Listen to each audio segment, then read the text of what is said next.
Sa buhay natin may mga bagay tayong hindi inaasahan na mangyayari sa atin.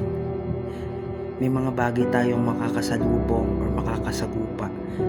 Katulad ng problema, stress, failure, rejection, kung ano pang mga bagay na nakakapagpahirap sa buhay natin. Pero alam mo, yung mga yan yung magsisilbing gabay mo, magsisilbing foundation mo, magsisilbing mong lakas para ipagpatuloy at ilaban yung pangarap mo. Naniniwala ako na kaya mo yan kasi walang problema na hindi nasusolusyonan. Kaya kung ikaw nahihirapan ka, napapagod ka, binibigay mo yung buong energy mo, yung sacrifice na inilaan mo para lang makapunta dun sa mga pangarap mo, ituloy mo lang yan kasi may magandang mangyayari sa buhay mo. May magandang nakaabang sa'yo kapag nalampasan at nasolusyonan mo yung mga problemang dumadating sa buhay mo.